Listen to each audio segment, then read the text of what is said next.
Welcome back to Speak Podcast. Special people encouraging the kid. This is your girl, Barisha. I was going to say my nickname, Bree, but Barisha for this podcast.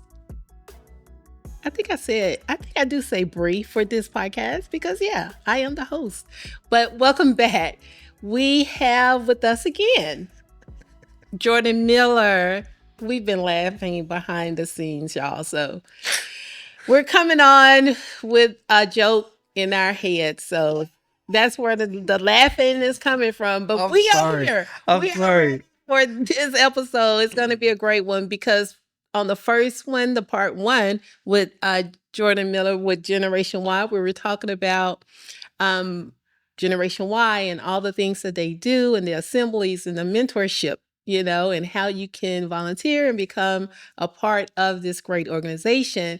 We were talking about we were getting ready to hear about his childhood, and he was getting ready to talk about the time when he contemplated or even considered suicide. And so we wanted to kind of go back a little bit because there may be some out there that are going through trauma or bullying or even suicidal ideations or considerations, even attempts, that maybe this message or encouraging words from Jordan can help you to live again. So stay tuned, but always know, and how we always mention, that you can text 988 to the National Suicide Crisis Hotline.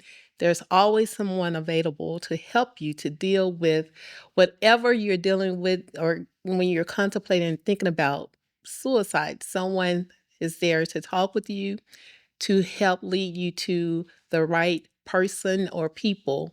Continue to focus in and lean in with Speak Podcast, and hopefully what we share can help you as well. Welcome back, Jordan. Yes. Thank you so much for having me again. I cannot wait for this part 2. With the same stuff. No.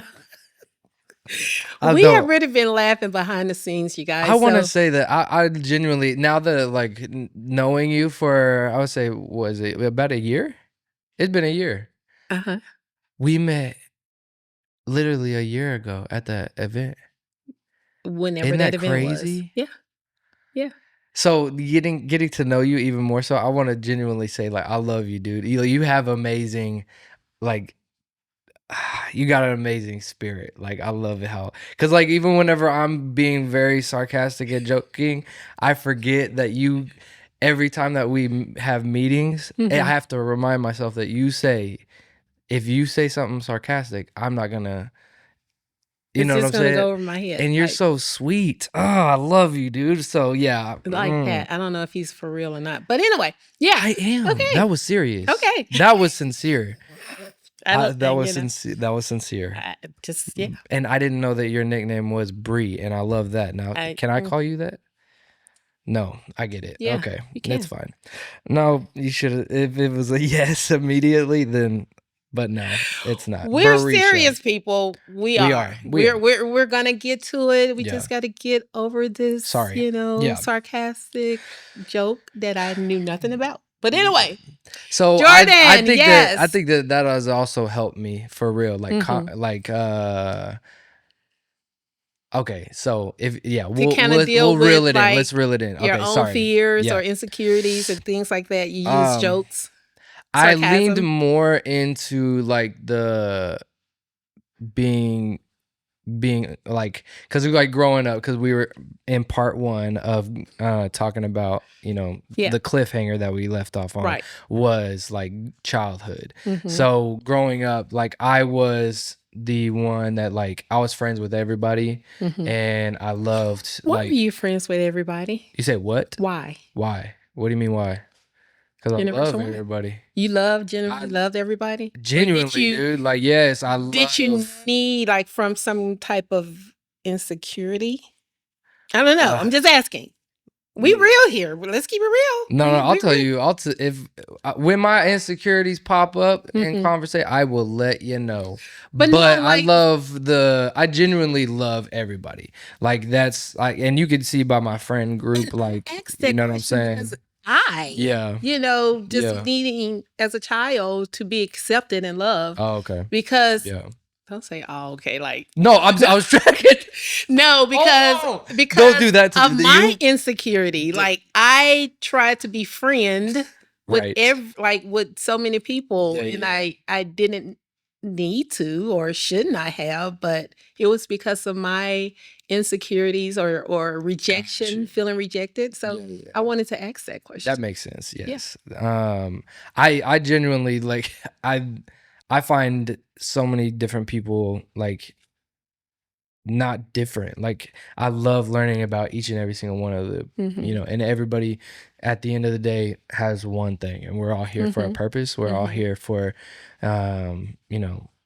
and if we all met in that middle of unity and love, like we would all be in harmony. So, Yeah. So you but loved that was, everybody as a child. yes, I loved Mhm. everybody. I'll tell you my insecurity right now. I was short, still am. So having grown up from there, my age changed, the height didn't. Praise God. So, I that's really want to make a joke, but I'm not. no, we want to hear your jokes, I don't. Bree. I know. Let's So hear it. because of your height and all that. Don't Okay. say height. Do you say height or height? Height. I say height. My wife makes fun of me.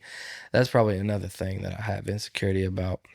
Anyway, So let's reel it in. I love everybody, man. I genuinely loved everybody. Mhm. And I think that like connecting with different friend groups, different personalities, lifestyles, like home backgrounds, all the things. Mhm. Like I cared about everybody. And then um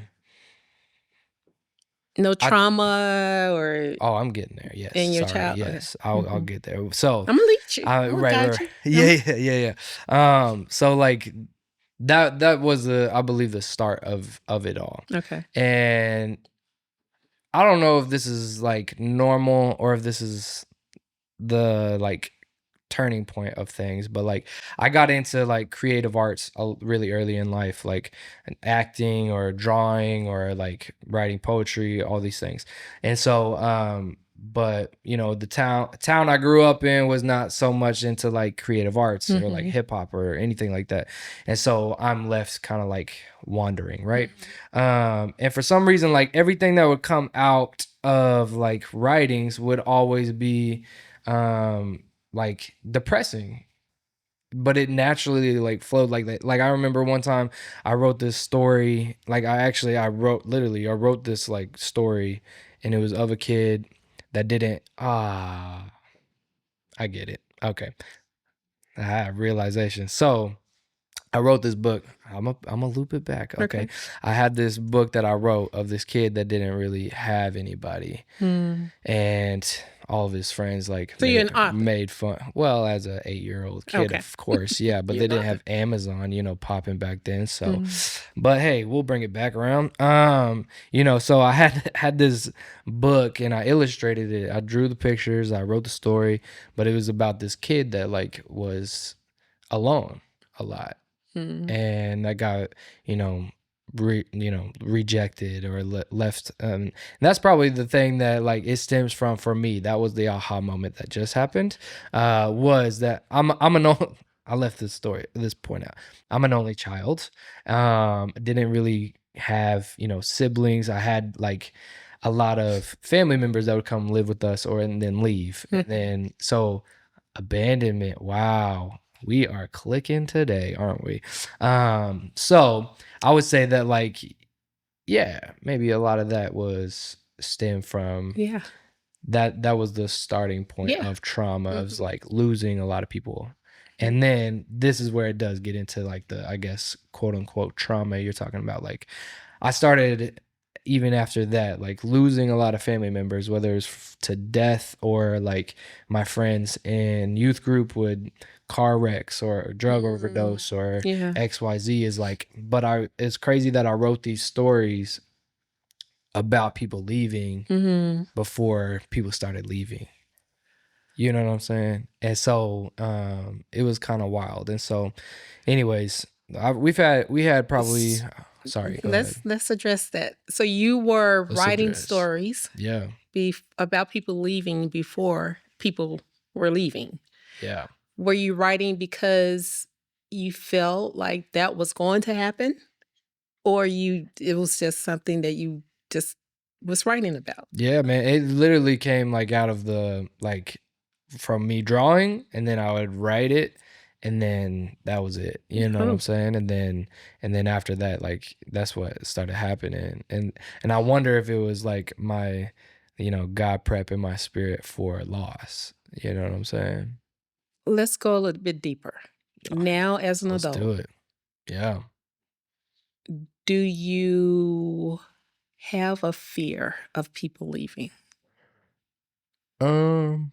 Whether it's relationships, jobs, family members leaving due to death or a breakup, whatever. mm, Do you have a fear? uh. Not so much of a fear anymore. I mean, I used to dwell on that a lot because it Mhm. was always happening. Mhm. And then even during 2020, I went through that, even personally, like, um, and so and even through like business and stuff, like you don't lose friends, but like people go their own ways, or XYZ is like you're technically losing all the time in a sense. And in my mind, I definitely had to change my perspective of like I'm never losing people, especially if they're going, and I'm going in our own different ways in a healthy way. You know what I'm saying? And I never try. I've been learning as an adult, well, especially within this past 5 years, is that like I can't ever take things personally. You know what I'm saying? And so, um, due to like losing a lot of people, I think that made myself numb to the point where I got to the contemplating during freshman and college. It was like I lost a lot of people. Mhm. Okay, well at this point Jordan is losing himself. How did that happen? I lost like all hope in that aspect or that thought of I'm able to just care for everybody, but I can't. You know what I'm saying? So I lost all these people Mhm. that I cared about so much Mhm. that I forgot to care for Jordan. Is this the So time when you were feeling purposeless? yeah, hmm Mm. in college, yeah. So, So um, is this the community college? oh yeah, Okay. yeah, This is community college. You're seeing mothers, pregnant women, mothers. No, no. So this is during your yes, college days, yeah, and now you're feeling purposeless because, or it may not be a because, but part of mm. that you love people, but you can't carry people. You can't. Yeah, man. Because I was taking on so many people's burdens. Like people would come, like you're probably the exact same way. People would go to you and Mhm. ask you for advice because they think you got it all together. It's Mhm. not that we have it all together. It's that we know how to carry it, Mm. and since we carry it so well, people think that we are Mhm. strong and we Mhm. got it all together. Mhm. But at the end of the day, we're the best ones to mask it. And that has some truth to it. I think for me, trying to be strong for everyone else is because for me, growing how you grow up, like your childhood, the rearing, Mm, like if you were always like in that survival mode or mm, whatever, then that's what you know, and you know how to persevere, you know how to um, fake it to make it, or you know how to mhm. just keep surviving, you know, the skills, the tools. Yep. So in life, you're wanting to fix it. You wanting to help people to keep surviving, keep, you know, Mhm. moving because it worked for you Right. until you break yourself, you Mhm. know, until you realize you don't need to fake it. That the strong need someone to, you know, you don't have to, like you're saying, be the burden barrier for people. You don't have to carry the weight. Yeah. And that's when you find your true identity or who you are. So yeah. So now you're realizing this, you're in college, things are happening around you. And so what led to your wanting to give up life?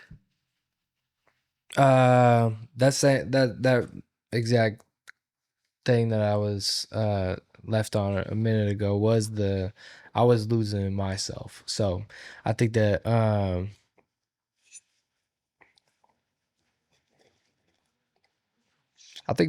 lot of people really lack empathy for people, and that was also the frustrating point, is that you see a whole lot of leaders, and you, at the time, maybe even now, but you know, at the time, you see a lot of people wanting to do their own thing and not, I don't know, like there this is the lack of care and empathy and compassion for people was frustrating to me, because I mean, there was even a point like no. So So there, did you you know, feel there like it was a lack of compassion towards you? Or you didn't have yeah, I mean, support? maybe, Okay. except for my, you know, my mom and my dad, like, you Mhm. know, my dad, I learned my hard work from my dad, and then Mhm. I learned my compassion from my mom. Okay. So my thing is like, I mean, hold on. I need to find the you were asking, I want to stay on your question. Say that one more time. Is this when you felt like there was no compassion for you? Oh, yeah, yeah. No. So well, maybe.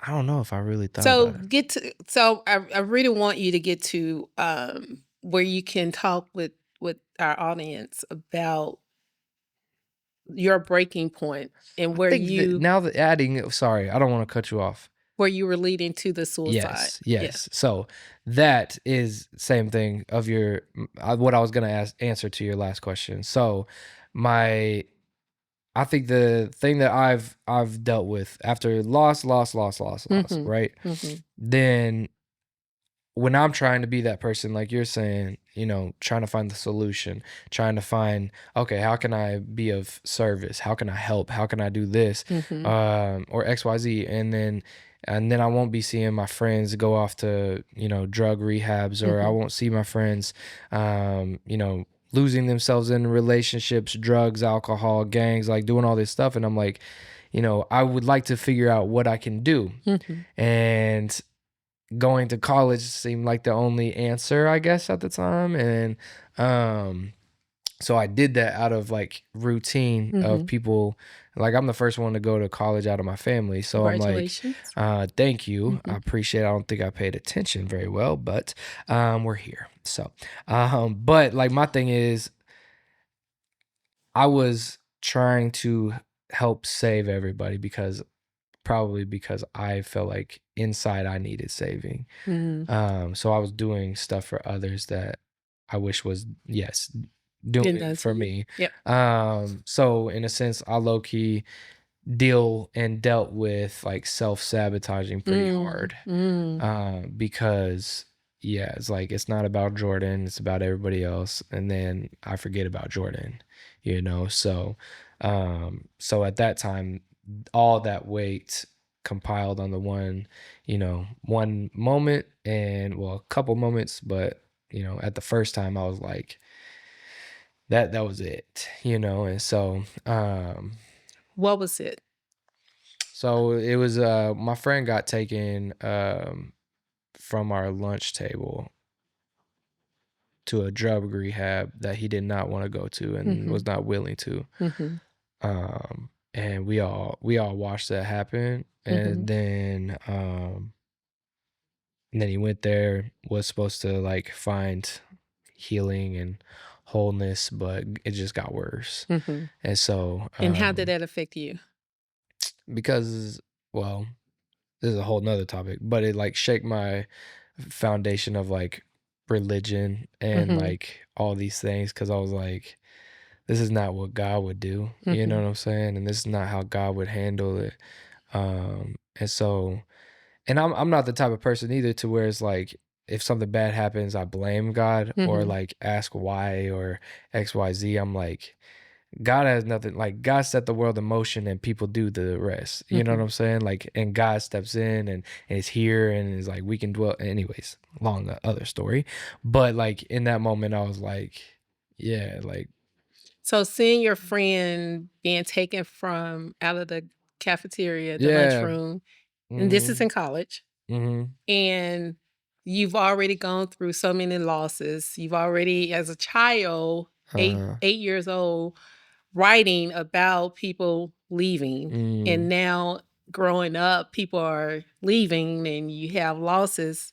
And now this person you're seeing in your face get pulled out mm, and being taken. And so it affect you in some kind of way. Is that when you mm. think or start to have those ideations, suicidal ideations, considerations at that time Well, I that so that happened in junior year of high school, and then in high everything school? got worse. And then whenever I was in college, you know, I hardly heard from him. So, and he was like, being an only child, like I would choose my brothers and sisters, you know what Mm-hmm. I'm saying? Like, Mm-hmm. and so my loyalty for people is like wild. And so if we're friends, we're friends, Mm-hmm. And so yeah, that affected me. It shook me pretty heavily. Obviously, it probably shook him too, just in his life. But like, um, that started, I think, the anxiety of like life is very short. You could be taken anytime, whether you like it or not. We lost one of my good friends to like a brain aneurysm. He was walking his dog and like it shook the whole youth group. And I'm like, this is wild. Like, what's the point then? What's the If point of living? yeah, Uh-huh. and so, but it wasn't at God. It was like, Mhm. what's the point? Like, Okay. why? Get to Sorry. Yeah. because of course we on a time frame Oh, yeah, yeah, true. where you thought and tried to, succeed. Hmm. What was going on around like the losses? This Yeah, and then there was pressure from, I was doing an internship of like you need to find a revelation from God. And I remember that I went home after literally all these losses, and the day before I lost one of my trying to remember his name. you've had a lot of losses. Dude, it's You've had insane. a lot of losses. And that's not even getting into adult. But anyways, I lost one of it was a kid that was in our youth group of the church I was interning at. And so I lost one of him, and then I going home praying about it, and literally I have this vision of, you know, this doesn't matter. Hmm. There's no point in going on anymore. And I had a vision of myself, obviously completing it, all that kind of thing. And so then I was like, got on my truck, started driving around, and then finding ways to make things look like an accident. And so, Hmm.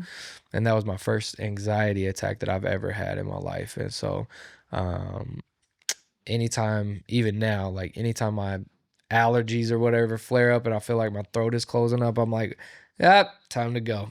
So Time to yeah, go as far as I'm dead. Yeah, uh I'm yeah. goner. Um so yeah, I've got a weird bad sense of humor around death. So So how do so you channel that? How do you work through those thoughts? Like when during that time, even now. oh Let's yeah, let's just fast forward to now, like you now, like what you just said, even mm, something as small. Well, it's not small, so I shouldn't use that word. But something as an allergy attack, you oh thinking that, yeah, yeah, oh, I'm dead, I'm leaving, and you yeah, start to have those mm-hmm, those thoughts of death. mm-hmm. How do you channel that? Well, I mean, I've been thinking about just like in those stories that I was writing, like ever since then. I've always been afraid I'm not gonna be here around that long, or I'm not gonna be here that long. And so I'm surprised I'm 33. You know what I'm saying now? So I'm like every year and every day, every breath, I'm like, God, I have gratitude toward what God gives. Like, Mm-hmm. no matter if you have if you have a chance to do anything, do it and be Can you say that grateful. to our audience? Oh yeah, 100%. I would say, Because like, that's powerful. yeah, man. I mean, you know, each breath, each day, each month, each week, whatever you have is like, that is the healing point of your life. Like, one, if you, just like for me, I faced death, but on my own accord, and it's like, if I'm able to, find the gratitude in things that I've been given, that you've been given, it's like, you've been given a breath, you've been given a chance, you've been given a day, you've been given a kid, you've been given a opportunity. Any of these things that you have been given, Mm-hmm. we should all be grateful for. And that's actually what changed my mentality Mm-hmm. and my mind toward, instead of the depression, instead of the anxiety, instead of the suicidal thoughts and ideation and all that kind of stuff, is like, I had to change my lens of you're not alone. If I can live through this life with gratitude, Mm-hmm. that can heal, because God has given us everything. Mm-hmm. So why don't I give him everything? And Mm-hmm. so, and like, I was already grown up in church, but it's like, it's a deeper level of commitment, of love, Mm-hmm. of whatever, if you live through gratitude, because I'll give you grace if I have gratitude for you. Mm-hmm. You know what I'm saying? If I have grace toward myself, I'll Mm-hmm. live a life of grace and gratitude. Okay. And then I'll be able to be in any conversation with grace and gratitude. Mm-hmm. Like, I can be able to hear somebody if they, have something going on in them that I don't know about, but I know them and I know I can discern and all these kind of. Anyways, so once I changed that lens, like, you change it for gratitude, then you found healing. So. Perspective matters. Mm, Your thoughts matters. I always say that it starts with a thought, what you think, and then it becomes an action, and mm, then an action becomes a habit. You know, yeah. and so for you, you had these thoughts in your mind. You were thinking that you could die, so might as well do it now. And so you go Uh, out and get in your truck and you drive, mm, and you're thinking of ways to make it look like an accident, but in your mind, you're wanting to take your life. And mm, so there are people out here, our children, our youth, mm, even some adults that may be thinking how the thoughts of, I really want to take my life, but I don't want it to look like a suicide, but I want it to look like an accident. mm. And at that very moment, what changed you? What stopped you from making an accident or creating an accident? The call from my dad, Mm. the person that I at that time was arguing and upset with the most, and I feel like I let down and rejected from him. Mm-hmm. He called me, Mm-hmm. Mm-hmm. and um, if you think IMSA can show up fast, that man without GPS showed up super He came to fast. where you were. Oh yeah. Yeah. And I used to, talk to my parents about, like, feeling sad and feeling depressed and all that kind of stuff. And it was, I was raised like, grow up or pull up by your bootstraps and, like, let's get it, push through, blah blah blah. Mm-hmm. And I feel like there's room, yes, for resilience, and we should build resilient people and all the Mm-hmm. things. But people forget about the redemption side. So I feel like to have a good balance is like, you have to have redemption and resilience. So in that moment, my dad comes in. I thought that I locked my truck, but he ripped the door open, got into my truck. He hugged me, we cried.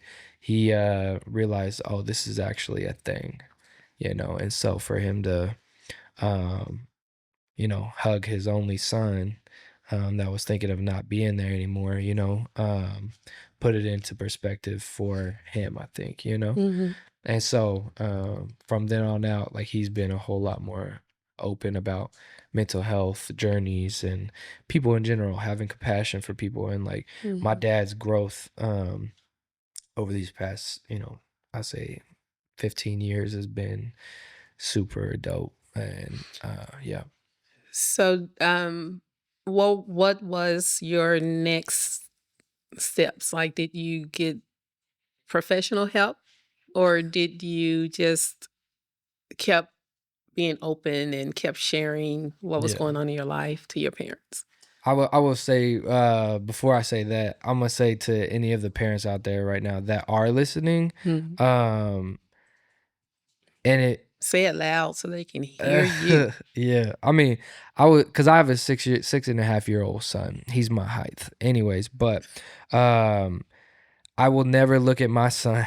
I will never look at my son though, and if he ever brings up, you know, talking about feeling sad, depressed, or anything, I will never ever want to push that to the side and just say Mhm. push through. My friend Julian, not too long ago, at two assemblies ago or assembly ago or something, he came up with this dope analogy, and like he brought a kid up on stage, put a whole bunch of like t-shirts and coats on his head, and you know, asked him to talk. Words were muffled. Mm. Asked him to walk forward. He was about to walk off stage. And then he's looking at the kids, is like, how many of y'all, how many of your parents, how many of anybody in your life is telling you to push through, Mhm. even though you got blinders or you got blinded by depression, anxiety, That's good. hardships, triggers, all these things. And like everybody in the room is silent. You know what Wow. I'm saying? And it's like, how many do we do that? I mean, I know adults that tell people to do that. Yeah. You know, Yeah. it's like just push through. It's Mhm. like it's not about pushing through, it's about progressing through. Mhm. If I just push through to the other side but still am broken, then am I really whole? And it's also,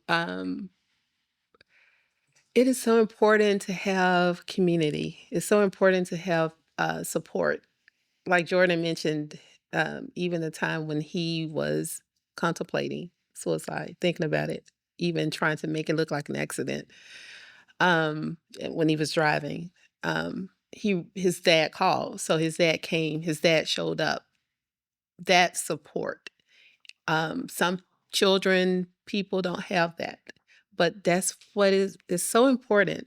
It's so important to be able to talk to somebody. Mm, We all should have someone that we can pick up the phone to call, or someone, if it's not a parent, a friend, or talk to a stranger just to let it out, just to say, hey, this is what I'm dealing with. People need mm. community. We need community. We need relationship. It's so important. Yeah, and Healthy relationships. healthy communication around Mm-hmm. mental health, because like Mm-hmm. I feel like there is a because we started talking about this whole thing when it wasn't popular. Generation Y, we started 7 years ago, and especially Oklahoma, Mm-hmm. like anybody talking about mental health is little far out. You know what I'm Yeah. saying? And it's It's like, just not Oklahoma. Yeah. okay, well, I'm not from here, but right, I right, live right, here now. So. right. And so that was the frustrating thing, and we've seen it progress, Mm-hmm. and it get a little bit like more resources have come out, Yeah. but And not and and good and conversations. that's what needs to be pushed. That's the purpose of Speak Podcast. Yes. There's so many voices out here, and we realize that. And there's so many voices that our children can hear and listen to. And we are not, again, trying to, portray to be experts. Mm, We are people that have lived experiences, that we have come through it or overcome it or walk through it, or however you want to see it, but we're still here, and we're wanting that for you. mm, And so that's the purpose of this, is to encourage our kids, our children, to live, and to encourage kindness, even just to our adults, our parents yeah. as well, because they need to know too. They need to know that we hear them, we Yeah. see them. We can be not to take over their voice, but to be a light, to be a voice of encouragement, to help them to start a discussion Yeah. in their homes. So, And even if you are a parent that's going through it, you know what I'm yeah, saying? Like yeah. I know parent, like some of my guy friends that I work out with, Mm-hmm. and I make them come with me. You can ask Taylor. I've asked him to make him come with me, you know? Mm-hmm. Mm-hmm. But like they, you know, they are dealing with their own mental health things and mental health journey. And I'm Mm-hmm. like, you're gonna come do something with me Mm-hmm. that is moving, Mm-hmm. and then we could talk about it. You know what I'm Yeah. saying? So Again, it's so important to just, have a support yeah. team, people that you can walk alongside with. It's so important to have that. So I know you talked about a lot and we didn't really get to it. You said 2 times that you've attempted or tried, Right. twice. And you talked about a friend that actually succeeded in it, Yeah. to say the least. And there's so much more, I'm sure, that you can share. But it's good that you can be relatable to the children, the students that you're working with now. It's, to me, I'm an advocate about, if I can just reach one, Yeah. then I've done enough. Mm-hmm. But of course, we wanting to reach more. Excuse me. But if you can just reach one, then you've Yeah. done enough. Yeah. And so, Generation Y, you're doing awesome things. Thank you. Thank you for being a pivotal organization to our students here in Oklahoma. Yeah. Thank you. We need more like you in the nation of Generation Y. And something that I'm learning as I continue to live out my truth, and it took a minute for me to get here. I literally, and this is something that I'm writing a story about, is when I looked in the mirror to find me, to see me. And one of the things is being true about who I am, being true about my insecurities. One thing that I'm finding a struggle with is control, trying to control everything. And that goes back to how you grew up, trying to fix everything, everybody. That's a part of control, and when I realized I can't control people, right? Letting that go, letting it go, because the only person that you can control is yourself. The only person that I can control are the things that I do, and that's it.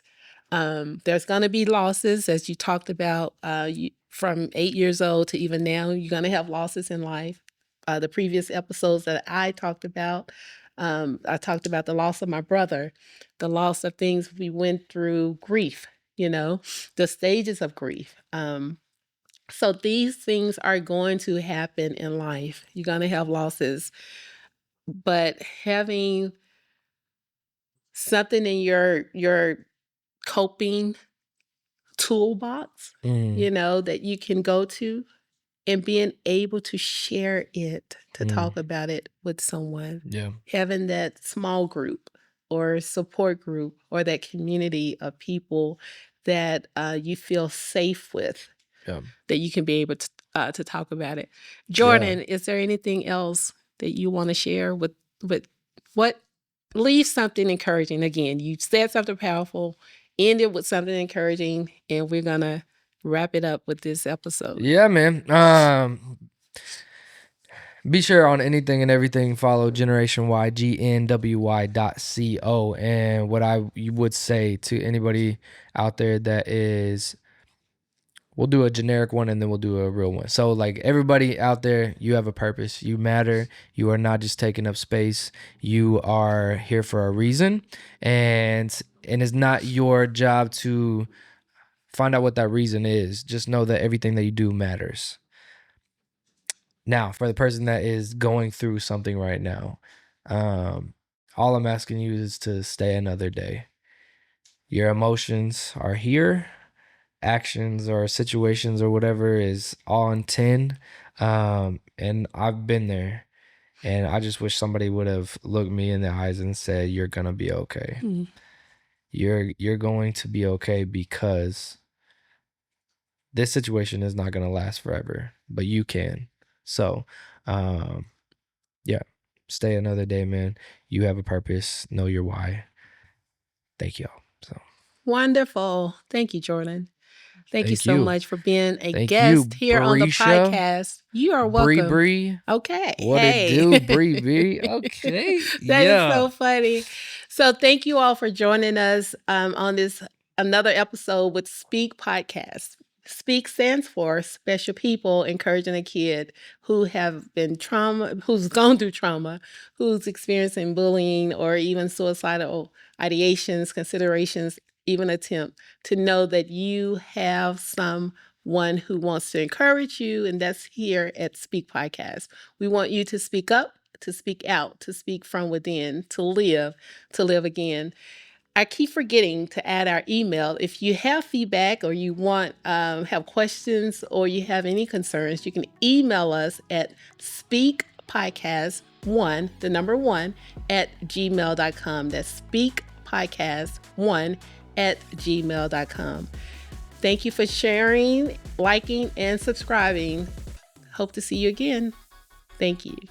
Peace.